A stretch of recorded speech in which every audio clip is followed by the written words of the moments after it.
An entire community vanished. No bodies, no screams, just empty houses, and one word carved into wood, Croatoan. It sounds like a riddle. History calls it a mystery. But what if it's not a mystery? What if it's a cover-up? Here's the official version. English settlers cross the ocean looking for a permanent foothold in the New World. They choose an island surrounded by swamps, thick forests, and an eerie kind of silence. Roanoke. They leave entire families there, men, women, very young children. The governor sails back to England, promising to return quickly. But the Atlantic goes to war. Ships are redirected, ports close, priorities shift. Those families become a footnote in a wartime ledger. Years later, the governor finally makes it back. He finds the fort abandoned. No blood on the ground, no burned houses, no hidden bodies, just structures carefully taken apart, and the word Croatoan carved into the gate. The comfortable explanation says they died starvation, disease, or a massacre by native tribes. Quick answer, sounds logical, but how do you explain the calm scene? When people are on the brink of death, do they dismantle their homes, leave a message? Or do they collapse where they stand? Something about this doesn't match panic or surprise. And then there's the detail history books barely mention. Before the so-called Lost Colony, another English group had already been there. Not families, soldiers, armed men trained to intimidate. They attacked local tribes, killed an important leader, and created deep resentment. That episode gets pushed to the bottom of the page, but it changes everything. The second colony didn't arrive in neutral territory. They stepped into land that was already tense. And still, the final scene at Roanoke doesn't show signs of attack. It shows organization. Before leaving, the governor gave simple instructions. If they had to abandon the island, they should carve their new destination.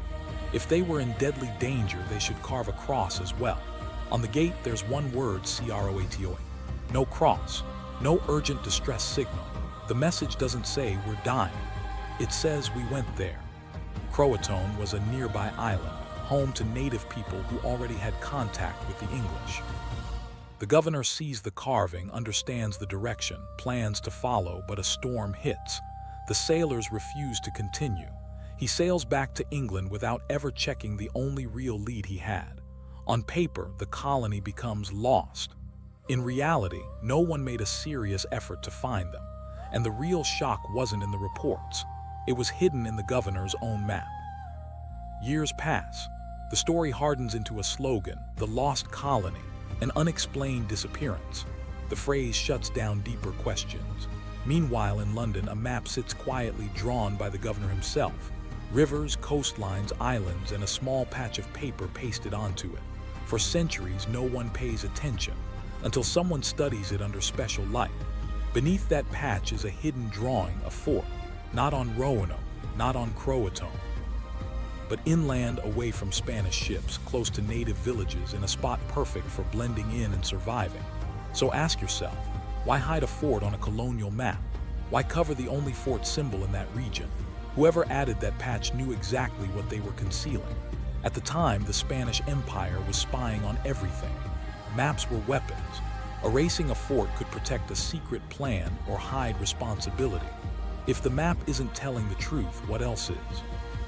Because now we're not talking about a disappearance. We're talking about people being moved like pieces on an imperial chessboard, pieces that eventually realized they were disposable. And that's when things start getting really strange. Centuries later, archaeologists begin digging, not on Roanoke Island but farther inland. They follow the clues tied to the hidden fort and the word Croatoan.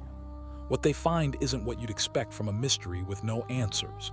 They uncover fragments of English pottery from the exact time of the colony, not scattered randomly, but buried in the heart of native settlements. Mixed with native cookware, native tools, the ashes of everyday fires. This isn't accidental debris. It's shared life. English objects used inside native homes. Native objects used in English ways. A European fork where you'd expect only local bowls and hands. An English nail inside a structure built in woodland style. Details like that don't lie. They tell a story no one really wanted to hear. The people of Roanoke didn't all die at once. Some of them continued somewhere. and not as chained prisoners but as members of another community. Families living long enough to blend customs and habits. If you were stranded on that island for years, what would you have done? Wait for ships that might never return, or join the people offering food, land, and protection, even if they spoke a different language, even if it meant giving up who you used to be. At this point, we're not just dealing with a disappearance. We're dealing with a quiet choice, and that changes everything about how we see Roanoke. But there's one more part people don't like to admit. Put the pieces together. Homes carefully dismantled, no signs of massacre, the word Croatoan without a distress cross, the hidden fort on the map, English artifacts woven into native daily life. That doesn't paint a picture of slaughter. It looks like relocation, a coordinated move. It doesn't look like chaos. It looks like a plan. Maybe not the plan London intended, but the desperate plan of people left behind to die. Maybe the Roanoke Colony was never lost. Maybe it was something worse for English pride, a defection. Settlers who realized too soon that the empire wasn't coming back for them and decided to save themselves. They traded a flag for food, a distant king for a visible leader.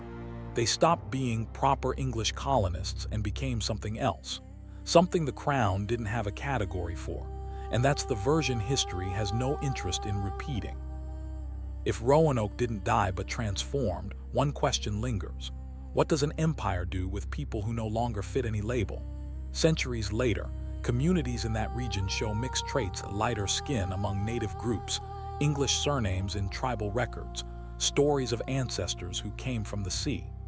Many believe they descend from the Lost Colony, but official recognition doesn't come easily. Authorities ask for documentation from a history that was erased from the record. How do you prove your origins when the empire itself chose to forget you? For governments, mixture is inconvenient. It blurs borders. It challenges the myth of empty land.